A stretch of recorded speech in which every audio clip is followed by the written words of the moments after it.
Ilang jeepney driver di pa rin natatanggap ang bayad sa service contracting programa.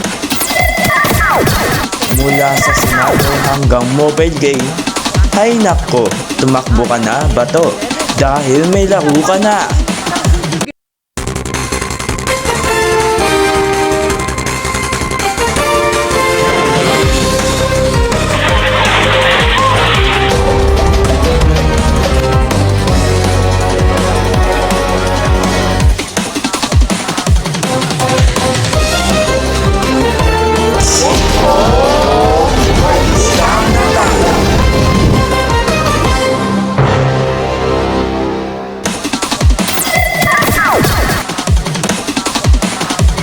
Magandang gabi, mamayang Pilipino.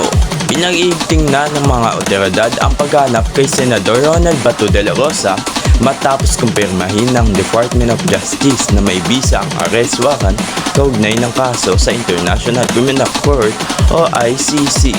Ayon sa DOJ, inatasan na ang Philippine National Police at National Bureau of Investigation na ipatupad ang pag-aresto. Nauna nang hindi pinayagan ng Korte Suprema ang kinailangan para mapigilan ang implementasyon ng warrant. Samantala mananatiling usap-usapan ang kinaroroonan ni De La Rosa habang nagpapatuloy ang mga panawagang umarap siya sa proseso ng batas. Nakikisendo si Maya de la Cruz.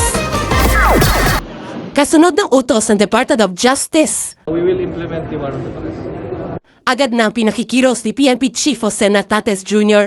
ang kanilang puwersa para arestuin sa Senador Ronald Bato de la Rosa. Lahat ng PNP units ay binigyan natin ng direktiba. Ang main manhunt natin, of course, is ang ating intelligence group as well as our criminal investigation and protection.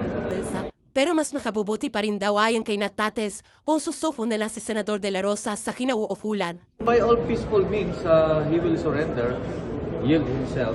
Di mas maganda. Okay? Para mag-concentrate tayo sa iba pang wanted person. We have Atupang, we have Saltico, we have Pantag. Hindi kinumpirma na CIDG kung nasusundan nila ang kinaroroonan o natadraft pa nila ang lokasyon na yun ni De La Rosa dahil daw sa isang mahalagang bagay. The mindset of Senator De La Rosa is the same as the mindset ng mga Philippine National Police personnel na active ngayon. Okay. We must remember na dati siyang PNP officer.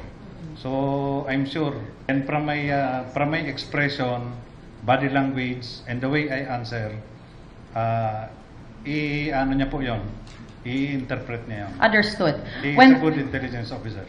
Pero pagsisiguro nila, What I can say is he is still inside the country. pinalaan din nila ang sino matutulong o hahadlang sa pagpapatupad ng warrant na maaaring makasuhan ng obstruction of justice. Bukod sa utos na pagpapatumad sa warrant of arrest ng ICC, ang DOJ humiling na rin daw sa Interpol ng Red Notice laban kay De La Rosa.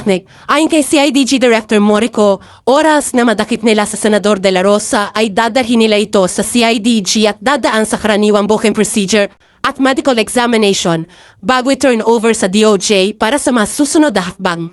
Ako si Maria de la Cruz, Balitang Kalayan, Subok at Maasan para sa BCNMC TVM Bulletin News. Sento ng bawat mamayang Pilipino.